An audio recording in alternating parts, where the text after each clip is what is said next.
오늘 토요일 아침입니다. 오늘도 새벽 예배, 새벽에 만난 하나님 오신 여러분들을 환영합니다. 같이 기도하고 예배드립니다. 좋으신 하나님 감사합니다. 하나님, 이 평안한 아침에 하나님을 말씀으로 만납니다. 우리의 몸이 쉬고 또 우리의 영혼이 쉬고 하나님 안에서 자유하기를 원합니다. 말씀은 우리를 속박하는 것이 아니라 자유케 하는 것입니다. 율법은 우리를 속박했지만 하나님의 말씀은 우리를 자유케 합니다.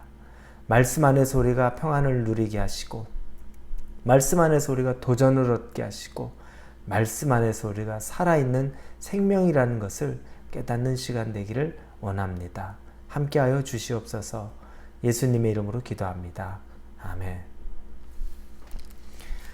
오늘 우리에게 주시는 말씀은 빌립보서 3장 1절에서 11절까지의 말씀입니다. 빌립보서 3장 1절에서 11절입니다. 빌립보서 3장입니다. 1절에서 11절입니다. 찾으셨으면 우리 같이 읽도록 하겠습니다. 끝으로 나의 형제들아, 주 안에서 기뻐하라. 너에게 같은 말을 쓰는 것이 내게는 수고로움이 없고 너에게는 안전하니라. 개들을 삼가고 행악한 자들을 삼가고 몸을 상해하는 일을 삼가라. 하나님의 성령으로 봉사하며 그리스도 예수로 자랑하고 육체를 신뢰하지 아니하는 우리가 곧 할례파라. 그러나 나도 육체를 신뢰할 만하여 만일 누구든지 다른 이가 육체를 신뢰할 것이 있는 줄로 생각하면 나는 더욱 그러하리니 나는 8일 만에 할례를 받고 이스라엘 족속이요 베냐민 지파요 히브리인 중에 히브리인이요 율법으로는 바리새인이요 열심으로는 교회를 박해하고 율법의 의로는 흠이 없는 자라. 그러나 무엇이든지 내게 유익하던 것을 내가 그리스도를 위하여 다 해로 여길 뿐더러 또한 모든 것을 해로 여김은 내 주 그리스도 예수를 아는 지식이 가상 고상하기 때문이라. 내가 그를 위하여 모든 것을 잃어버리고 배설물로 여김은 그리스도를 얻고 그 안에서 발견되려 함이니 내가 가진 의는 율법에서 난 것이 아니요 오직 그리스도를 믿음으로 말미암은 것이니 곧 믿음으로 하나님께로부터 난 의라. 내가 그리스도와 그 부활의 권능과 그 고난에 참여함을 얻고자 하여 그의 죽으심을 본받아 어떻게 해서든지 죽은 자 가운데서 부활에 이르려 하노니.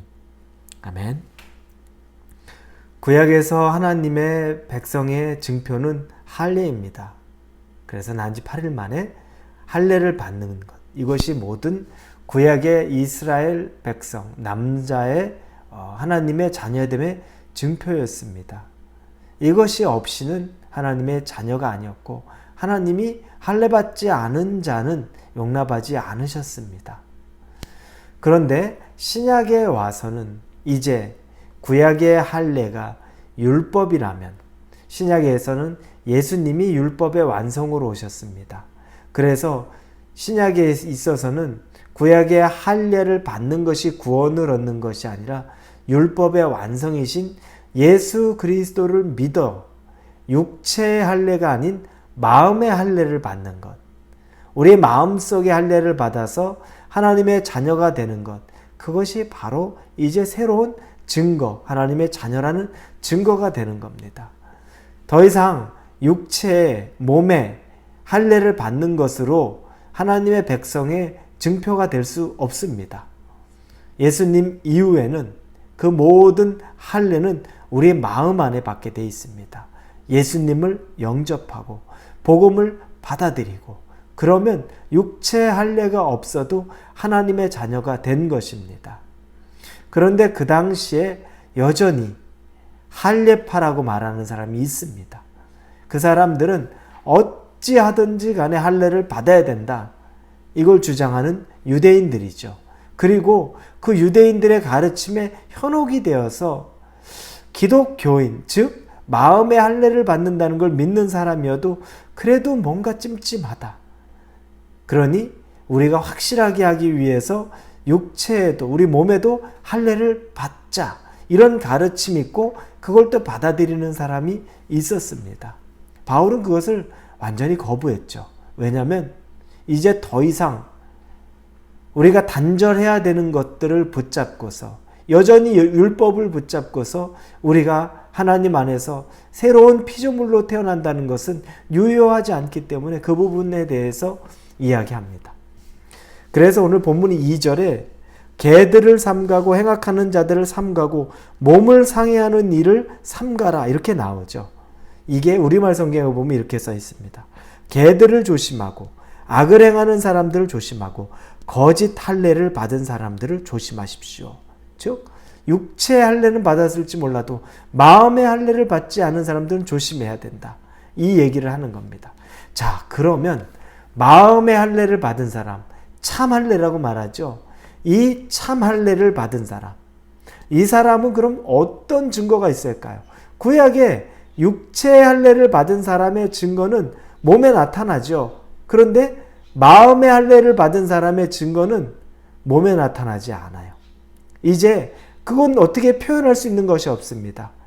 그러면 어떻게 이 사람이 마음의 할례를 받은 사람인 걸 아는 것인가? 그 얘기를 3절에 합니다. 세 가지로 나눕니다. 하나님의 성령으로 봉사하며 그리스도 예수로 자랑하고 육체를 신뢰하지 아니하는 우리가 곧 할례파라. 우리가 곧 마음의 할례를 받은 사람, 참 할례를 받은 사람이다 라고 이야기하는 겁니다. 첫 번째는 하나님의 성령으로 봉사한다. 여러분, 성령 없이, 하나님의 성령 없이 열심히 일할 수 있습니다. 바울이 그랬죠. 아주 바울이 전형적인 그 예가 되죠. 바울은 하나님의 성령 없이 자기 열심으로 하나님의 법을 따른다고 하면서 온갖 기독교인들을 핍박했던 때가 있습니다. 하나님의 성령으로 했습니까? 자기 열심으로 했습니다. 요즘에도 그런 일들 많습니다. 자기 열심으로 하나님의 성령이 이끄는 것이 아니라 자기 열심으로 교회 봉사도 하고 이 세상에도 봉사하고자 하는 사람들이 너무너무 많습니다. 이렇게 하는 사람은 마음의 할례를 받은 사람이 아니라는 겁니다.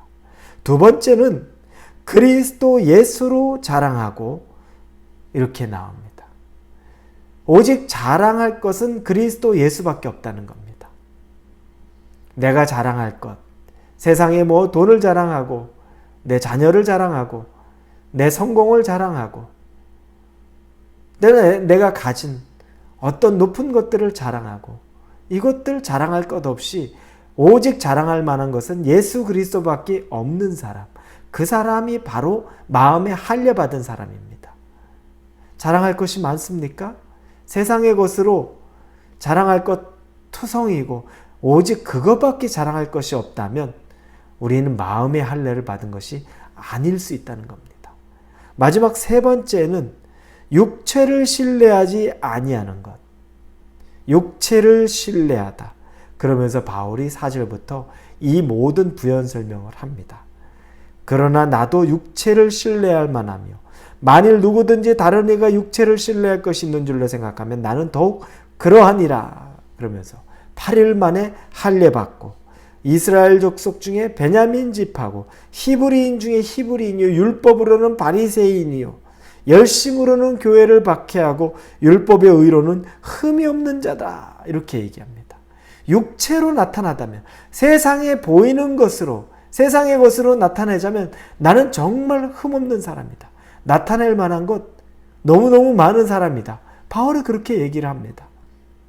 그런데 그건 참 할례를 받고 나니까 아무것도 아니고 오히려 7절에 무엇이든 내게 유익하던 것을 내가 그리스도를 위하여 다 해를 여길 뿐더러 그리고 8절에는 배설물로 여김은 이렇게 말합니다.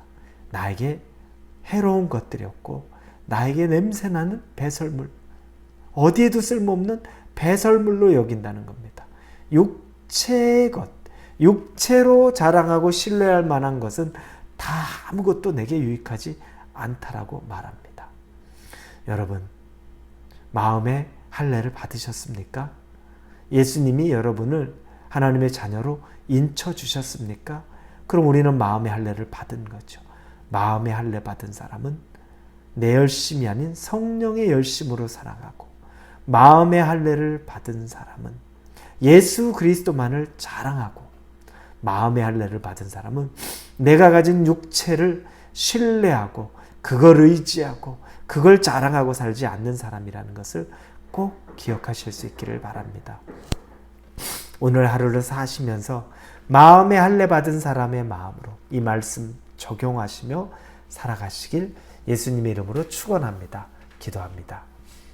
하나님, 마음의 할례 받았는데 육체의 할례 받은 것처럼 율법을 붙잡고 사는 삶 살지 않게 하여 주시옵소서. 예수님의 이름으로 기도합니다. 아멘.